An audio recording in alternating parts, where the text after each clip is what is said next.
हर महादेव बच्चों। चलिए करते हैं इस वीडियो में हरियाणा बोर्ड मैथ एग्जाम 2025 में जो भी मैथ के क्वेश्चंस आए थे उनको एक एक करके सोल्व करेंगे। तो करते हैं पहला क्वेश्चन। पहला क्वेश्चन क्या है, if two positive integers x and y can be express as x equal 12 a की पावर 3 b की power 5 and y equal 14 a की पावर 4 b की पावर 3, तो where a and b are prime number then LCM x और y is। तो चार option दिए हुए हैं, उन ऑप्शन में से एक इसका आंसर है। तो हमें कहा गया है कि एक x दे रखा है नंबर और एक y नंबर दिया हुआ है, ठीक है। x की वैल्यू कितनी दी हुई है इन्होंने 12 a की पावर 3 एंड b की पावर 5, ओके। एंड y क्या दिया हुआ है 14 a की पावर 4 एंड b की पावर 3। तो हमें बताइए इस x और y का एलसीएम क्या होगा। तो कैसे निकलेगा एलसीएम, एलसीएम निकालना ना किसका, x और y का। तो कैसे निकलेगा, देखिए इसमें a है, इसमें भी a है, a की पावर यहाँ क्या है 4, यहाँ a की पावर क्या है 3। जब बेटा आप एलसीएम निकालते हो तो जिसकी पावर बड़ी है वो यहाँ लिख दीजिए, a की पावर 4 बड़ी है तो यहाँ लिख देंगे, b की पावर 3 और b की पावर 5 बड़ी कौन सी पावर है, b की पावर 5, तो यहाँ इसको लिख देंगे, ठीक है। अब इसमें से एलसीएम लीजिए 12 और 14, ठीक है। 12 और 14 में एलसीएम क्या आएगा, तो उसको निकाल लीजिए ऐसे, कितना आएगा 2 2 जा 4 4 3 जा 12, 14 का होएगा 2 7 जा 14। अब इसमें कॉमन क्या आया है 2, तो 2 लिख दीजिए, जो कॉमन नहीं है उसको भी इसके साथ क्या कर दीजिए मल्टीप्लाई। तो कितना आएगा 2 2 जा 4 4 3 जा 12 और 12 7 जा 84, तो यहाँ पे कितना आ जाएगा 84। तो हमारा ऑप्शन नंबर बी इसका आंसर होगा, ठीक है। चलिए सेकंड क्वेश्चन देखिए क्या है। सेकंड क्वेश्चन में बोला हुआ है the total number of factor of a prime number, एक प्राइम नंबर के टोटल कितने फैक्टर्स होते हैं ये बताइए। तो ऑप्शन ए कहते हैं 0, ऑप्शन बी कहते हैं 1, ऑप्शन सी कहता है 2 एंड ऑप्शन डी कहता है मोर देन 2।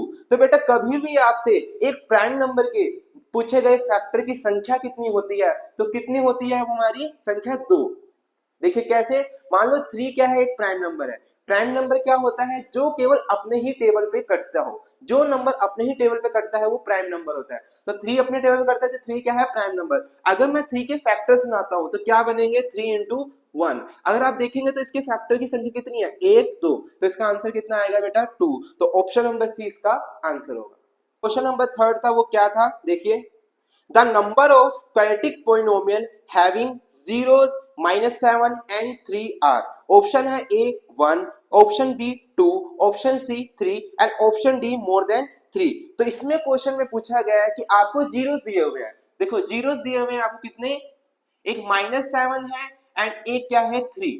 तो हमें बताइए ये जो जीरोस दो निकले हैं तो इससे कितने क्वाड्रेटिक पॉलिनोमियल्स पॉसिबल हो सकते हैं, उनकी संख्या क्या होगी। तो बेटा इसका आंसर क्या होता है इन्फिनिटी। क्या होता है इन्फिनिटी। इन्फिनिटी क्यों होता है, देखिए अगर मान लीजिए एक पॉलिनोमियल है क्वाड्रेटिक पॉलिनोमियल, उसमें हमने x वेरिएबल लिया तो एक x की वैल्यू क्या आई है -7, तो -7 को इधर ले आएंगे तो क्या बन जाएगा x + 7 = 0। एक x की वैल्यू क्या आई है 3, तो प्लस के 3 इधर ले आएंगे तो -3 = 0। अभी देखो इसको हम ऐसे लिख सकते हैं x + 7 एंड x - 3 = 0। तो जब आप इसको मल्टीप्लाई करोगे तो एक क्वाड्रेटिक पॉलिनोमियल बन के आएगा। क्या बन के आएगा, एक क्वाड्रेटिक पॉलिनोमियल, ठीक है। तो आप क्या इस क्वाड्रेटिक पॉलिनोमियल में कोई नंबर मल्टीप्लाई नहीं कर सकते, तो k नंबर की इससे मल्टीप्लाई कर दो और यहाँ जो k की वैल्यू है वो 1 भी हो सकती है, 2 भी हो सकती है, 3 भी हो सकती है, 4 भी हो सकती है। तो यहाँ k की जो वैल्यू है वो इन्फिनिटी है। तो इसका मतलब ये है कि जब हम इस पॉलिनोमियल की मल्टीप्लाई किसी भी नंबर से कर सकते हैं तो इस जीरो से एक से ज्यादा पॉलिनोमियल पॉसिबल हो सकते हैं। तो इसका आंसर है इन्फिनिटी, लेकिन हमें ऑप्शन में दिया हुआ है मोर देन 2, तो हम आंसर क्या लगाएंगे मोर देन 2। तो ऑप्शन नंबर डी इसका करेक्ट आंसर होगा। 25 में क्वेश्चन नंबर 4 जो पूछा गया था इसमें, तो क्या था question, the roots of a quadratic equation. हमें इस क्वाड्रेटिक इक्वेशन के रूट्स निकालने हैं। तो क्वाड्रेटिक इक्वेशन क्या है हमारे पास, x² - 0.04 = 0, ठीक है। तो इसके हमें क्या निकालने हैं, रूट्स निकालने हैं। तो इसमें ऑप्शन दिया हुआ है a ±0.2, b दे रखा है ±0.02 एंड c दे रखा है 0.4 एंड d दे रखा है 2। तो कौन सा आंसर होगा ये बताइए। तो रूट्स निकालने के लिए किसी भी क्वाड्रेटिक इक्वेशन के रूट्स निकालने हो तो कैसे निकालते देखिए, आपने क्या करना है, इस x की वैल्यू फाइंड कर लेनी है केवल। तो x के यहीं रखेंगे, माइनस का इधर आए क्या हो जाएगा, प्लस हो जाएगा। देखिए ये स्क्वायर जब इक्वल के इधर जाएगा तो ये क्या बन जाएगा, स्क्वायर रूट। अब ये स्क्वायर रूट प्लस का भी हो सकता है और माइनस के हो सकता है। ऐसा क्यों, क्योंकि देखिए आप प्लस का 3 लीजिए, प्लस के 3 का स्क्वायर करते हैं कितना आता है, 9 आता है। अब माइनस 3 का भी स्क्वायर करेंगे तो कितना आता है, 9 ही आता है। क्यों, क्योंकि जब माइनस की पावर बेटा इवन होती है, माइनस की पावर जब इवन नंबर होती है तो हमारा आंसर हमेशा पॉजिटिव ही आता है। तो इसीलिए ये प्लस का भी हो सकता है और माइनस का भी रूट में हो सकता है। तो अगर हम 0.04 का स्क्वायर रूट निकालेंगे तो कितना आएगा, 0.2। तो प्लस का भी हो सकता है और माइनस का। तो आंसर क्या है इसका, ऑप्शन नंबर ए। ओके बच्चा,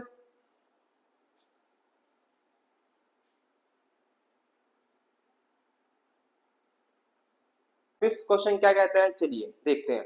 the next term of AP, AP दी हुई है बच्चों √6, √24 एंड √81, 81 ही है ना, 54।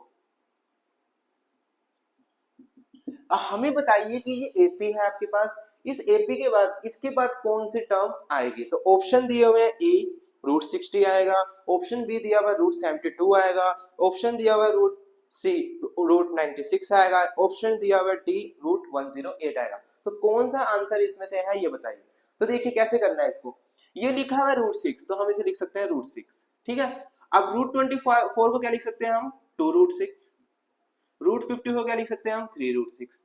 अब आप सोच रहे होंगे भाई ये कैसे बन गया, तो देखिए क्या करना है, ये 24 को ऐसे कैसे बना दिया मैंने, देखिए आपने क्या करना है यार, 24 के फैक्टर्स निकालने हैं। कितने पे जाएगा, 2 पे कितना आएगा 12, फिर आइए करेंगे 2 पे कितना आएगा 6, फिर करेंगे 2 पे कितना आएगा 3, फिर करेंगे 3 पे कितना आएगा 1। अब आपने बनाने हैं पेयर्स, तो 2 का एक पेयर बना तो एक बार लिख दिया। जिनके पेयर बन जाते हैं उसको हम रूट से बाहर कर देते हैं, एंड जिनके पेयर नहीं बनते हैं उनकी मल्टीप्लाई करके हम कहां लिख देते हैं, रूट में। तो इस तरह 24 को हम लिख सकते हैं 2√6, और इसी तरह हम लिख सकते हैं 54 को 3√6। ओके, तो अब क्या है खुद देखिए, यहाँ कितने √6 है, 1, फिर इसके बाद कितने √6 आए, 2, फिर कितने आए 3, तो अगला √6 कितना आएगा, फिर 4 आएगा। अब इस 4√6 को अगर हमने रूट के अंदर लिखना है तो हम कितना लिख सकते हैं इसको, √96। ओके, तो ऑप्शन नंबर सी इसका आंसर है। अब क्वेश्चन नंबर 6 जो एग्जाम में पूछा गया था वो क्या था, in figure EF parallel PQ if E divides PR in the ratio 5:4, ठीक है, एंड PQ इक्वल है 6.3 centimetre, then length of EF is. तो हमें लेंथ बतानी है EF की। तो यहाँ पे क्या एक फिगर दी हुई है, ठीक है, जिसमें EF क्या है, EF क्या है, पैरेलल है किसके, PQ के, ये गिवन है। और क्या गिवन है, जो E है वो PR को क्या कर रहा है, डिवाइड कर रहा है, कौन सी रेशो में, 5:4 में, एंड PQ की वैल्यू कितनी है, 6.3 सेंटीमीटर। तो हमें वैल्यू किसकी बतानी है, E और F कि भाई E और F की वैल्यू क्या होगी, ये फाइंड करनी है। तो कैसे करेंगे इस क्वेश्चन को, तो हम इसमें दो ट्रायंगल अलग करेंगे। एक ट्रायंगल लेंगे REF, यहां लिख देता हूं मैं REF, ये ट्रायंगल ले लेंगे, और एक ट्रायंगल लेंगे RPQ,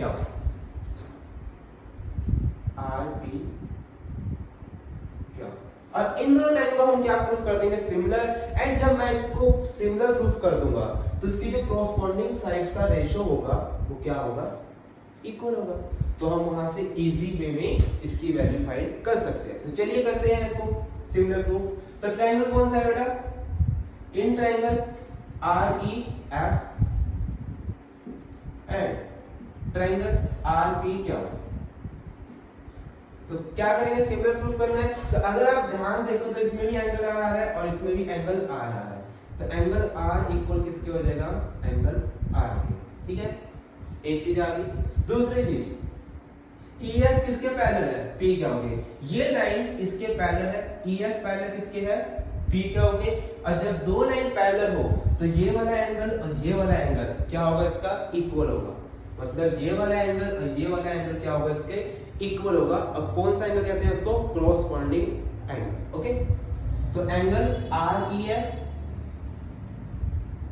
इक्वल होगा एंगल RPQ, ठीक है। तो यहां हमारी सिमिलर की एक प्रॉपर्टी लग रही है एंगल। तो यहां पे क्या होगा, ये दोनों ट्रायंगल में हमने क्या दिखा दिया, दो एंगल इक्वल दिखा दिए, तो हम कह सकते हैं कि REF ट्रायंगल REF सिमिलर है ट्रायंगल RP क्या होगी, और प्रॉपर्टी कौन सी लगी हमारी, एंगल एंगल। तो सिमिलर की प्रॉपर्टी लग गई एंगल एंगल, तो ये दोनों ट्रायंगल क्या प्रूफ हो गए हमारे, सिमिलर। अब ये दोनों ट्रायंगल सिमिलर प्रूफ हो गए हैं, अब आगे क्या करना है, तो इसकी जो कोरस्पॉन्डिंग साइड होगी, मैं जैसे ये देता हूं ER और यहां साइड लेता हूं इसकी कोरस्पॉन्डिंग PR, इसका रेशो इक्वल किसका होगा, जैसे इसमें लेता हूं EF और यहां लेता हूं PQ, इसके रेशो के बराबर होगा। क्यों, क्योंकि अगर दो ट्रायंगल सिमिलर प्रूफ हो जाते हैं तो उसकी कोरस्पॉन्डिंग साइड्स का रेशो क्या होता है, इक्वल होता है। ओके, अब देखिए ER की वैल्यू कितनी है, ये रहा E, ये रहा R, ER की वैल्यू कितनी है 5, और किसी है PR की, ये रहा P, ये रहा R, ये पूरी है ना, तो 5 + 4 कितना हो जाएगा 9। अगला EF की वैल्यू फाइंड करनी है, P क्या होगी वैल्यू कितनी दे रखी है 6.3 सेंटीमीटर, ठीक है। चलिए अब ये क्या करना है, 6.3 इधर क्या हो जाएगा 5 के साथ मल्टीप्लाई, और अपॉन में कितना है 9, इक्वल में कितना है 8, 9 से जो करते हैं कितना आएगा 7, वो भी 0.7, 5 × 0.7 करेंगे तो कितना आएगा 3.5 सेंटीमीटर। तो बेटा ये आ गया क्वेश्चन नंबर 7 क्या था जो एग्जाम में पूछा गया था 2025 के, the coordinates of the point where the line 4x - 2y + 5 = 0 intersect the y axis are। कहता है एक वो वाला पॉइंट बताओ, एक पॉइंट बताओ, एक लाइन है हमारे पास जिसकी इक्वेशन क्या दे रखी है हमें, 4x - 2y + 5 = 0। अब एक अदर लाइन को इंटरसेक्ट कर रही है, और ये जो लाइन इसको इंटरसेक्ट कर रही है ना, कहां पे कर रही है, y एक्सिस पे। किस पे लाइन इंटरसेक्ट करे, y एक्सिस पे। तो ये बताओ इसके पॉइंट्स क्या होंगे, क्या बताने हैं, इसके पॉइंट्स क्या होंगे जहां पे ये इंटरसेक्ट हो रही है। और ये लाइन क्या इंटरसेक्ट कर रही है इसको, y एक्सिस पे, तो इस लाइन की इक्वेशन क्या हो जाएगी, x = 0। ये लाइन y एक्सिस पे है ना, तो जब कोई लाइन y एक्सिस पे किसी को इंटरसेक्ट करती है तो वहां पे x की वैल्यू क्या होती है 0। तो आपके पास ये इक्वेशन आ गई और ये इक्वेशन आ गई, इनको सोल्व करके इसके पॉइंट निकाल लीजिए। तो यहाँ x की वैल्यू कितनी है 0, वो वैल्यू इस पे पुट कर दो, तो 4 × 0 - 2y + 5 = 0, 4 × 0 0 हो जाएगा, -2y + 5 = 0, -2y प्लस के 5 उधर ले आओ, माइनस के 5, माइनस से माइनस कट गया, y = क्या आ जाएगा 5/2। तो जब हमने इन दोनों इक्वेशन को सोल्व करा तो हमारे पॉइंट क्या है, एक x की वैल्यू 0 आई है और y की वैल्यू 5/2। तो इस इन दोनों लाइन को जो इंटरसेक्ट कर रहा है पॉइंट, उसके कोऑर्डिनेट्स क्या हैं 0,5/2। तो option number A is a correct answer. तो क्वेश्चन नंबर 8 क्या था, if sin theta = a/b then cos theta is equal to, क्या कहा है कि भाई आपको sin थीटा दिया हुआ है कितना a/b, तो हमें बताइए cos थीटा की वैल्यू क्या होगी। कितना इजी क्वेश्चन है, तो कैसे करेंगे इसको, देखिए sin थीटा इक्वल कितना है a/b, और sin थीटा की रेशियो क्या होती है p/h, ठीक है। तो हमें किसकी वैल्यू मिल रखी है, p की और h की, तो p और h मिला हुआ है, कौन सी वैल्यू नहीं है, b नहीं है, मतलब बेस नहीं है, तो निकाल लेते हैं पाइथागोरस थ्योरम लगा के। पाइथागोरस थ्योरम क्या होती है, h² = p² + b², h की वैल्यू कितनी है b, तो b का स्क्वायर, p की वैल्यू कितनी है a, मतलब a का स्क्वायर, और ये बेस ऐसे रहेगा, b² प्लस का a स्क्वायर ले आओ, माइनस का स्क्वायर इक्वल हो जाएगा b²। अब ये स्क्वायर जाके स्क्वायर हटेगा तो इधर क्या बन जाएगा, ये रूट, तो b की वैल्यू क्या आ गई है, रूट में b² - a²। तो अगर आपको पता हो cos थीटा क्या निकालना है, हमें cos थीटा निकालना है, cos थीटा निकालना है, और cos थीटा की ट्रिग्नोमेट्रिक रेशियो क्या होती है, मतलब cos थीटा की रेशियो क्या होती है p/h, बेस अपॉन हाइपोटेन्यूज। तो b की वैल्यू कितनी निकली थी, रूट में b² - a², और h की वैल्यू कितनी थी b, तो ये आ गया आपका आंसर। sin थीटा की वैल्यू ये है तो cos थीटा की वैल्यू ये हो जाएगी। ओके, क्वेश्चन नंबर 9 क्या कहता है, if triangle ABC is right angle at C then the value of cos A + B is। तो यहाँ हमें एक राइट एंगल ट्रायंगल दिया हुआ है जिसका नाम है ABC और राइट एंगल कहाँ बन रहा है, C पर बन रहा है, ठीक है। तो हमें cos A प्लस की वैल्यू फाइंड करनी है, तो चलिए कर देते हैं। हमने पढ़ा था कि जो ट्रायंगल के अंदर वाले कोण होते हैं, ट्रायंगल के जो इंटीरियर एंगल्स होते हैं, जब हम उसका सम करते हैं तो किसके इक्वल आता है, 180 के। तो वो प्रॉपर्टी हम यहाँ यूज करेंगे। तो यहाँ पे तीन एंगल्स हैं ABC, A B और C इक्वल किसके हो जाएगा, 180 के, ठीक है। प्रॉपर्टी कौन सी लगी है हमारे यहाँ पर,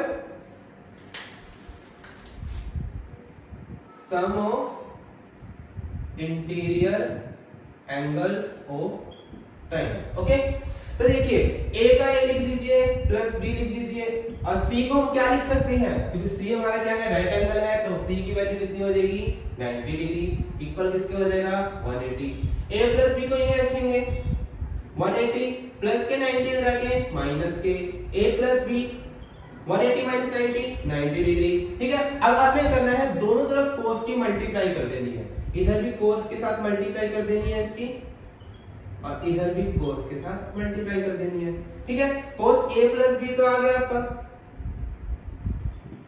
cos 90 की वैल्यू क्या होती है, 0, तो आंसर भी आ गया, कर लीजिए। तो option number D is a correct answer. Number 10, तो क्वेश्चन नंबर 10 क्या कहता है, choose the correct option 1 plus cot square theta upon में 1 plus tan square theta is equal to. Option दिए हुए ए बी सी डी, इनमें से एक ऑप्शन पे आपको टिक करना है। तो ये क्वेश्चन करने से पहले मैं आपको बता दूं कि आपको ट्रिग्नोमेट्री की सारी आइडेंटिटीज याद होनी चाहिए, तो फटाफट उसको याद कर लीजिए, आपके बहुत काम आएंगे। तो क्वेश्चन क्या हमारे पास, 1 plus cot square theta upon में 1 प्लस tan स्क्वायर थीटा। देखो 1 plus cot square theta is equal to किसके होता है, इक्वल कोसेक स्क्वायर थीटा के, और 1 plus tan square theta equal किसके होता है, हमारा सेक स्क्वायर थीटा, ठीक है। अब इस कोसेक स्क्वायर थीटा और इस सेक स्क्वायर थीटा को मैं ओपन करूंगा किसकी टर्म में, साइन और कोस की टर्म में, तो कर देते हैं। कोसेक स्क्वायर थीटा क्या होता है, 1 अपॉन साइन स्क्वायर थीटा, ठीक है, और सेक स्क्वायर थीटा किसके इक्वल होता है, 1 upon cosec square theta, okay. चलिए 1 अपॉन साइन स्क्वायर थीटा, यदि आपको ये डिवाइड की चीज 1 अपॉन कोस स्क्वायर थीटा है, मल्टीप्लाई में लानी है, तो इसको रिवर्स करके लिखेंगे, तो 1 अपॉन कोस स्क्वायर थीटा क्या हो जाएगा हमारा, कोस स्क्वायर थीटा अपॉन में 1। अब कोस है, कोस स्क्वायर थीटा इनटू 1 क्या हो जाएगा, कोस स्क्वायर थीटा, और साइन स्क्वायर थीटा इनटू 1 कर देंगे तो क्या आएगा, साइन स्क्वायर थीटा, और कोस बटे साइन को हम क्या कहते हैं, कोट थीटा, क्या कहते हैं, कोट थीटा। स्क्वायर लगाए तो स्क्वायर लगा देंगे, तो option number C is a correct answer.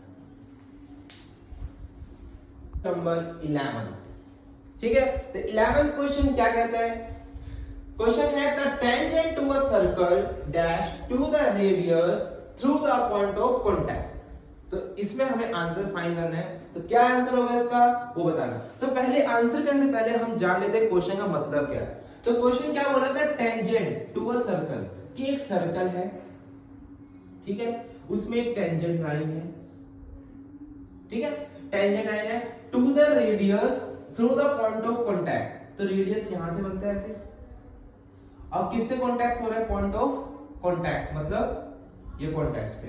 तो कहता है कि भाई एक सर्कल का जो टेंजेंट है और उसका जो रेडियस है वो किससे मिलता है, आके पॉइंट ऑफ कांटेक्ट, किसके, टेंजेंट लाइन के। तो वो क्या बनाता है, कौन सी लाइन बनाता है, तो बेटा ये कौन सी लाइन बनाता है, परपेंडिकुलर बनाता है। क्या बनाता है, परपेंडिकुलर। एक थ्योरम भी है कि जो टेंजेंट होती है और जो रेडियस होती है एक दूसरे पे क्या बनाती हैं, परपेंडिकुलर।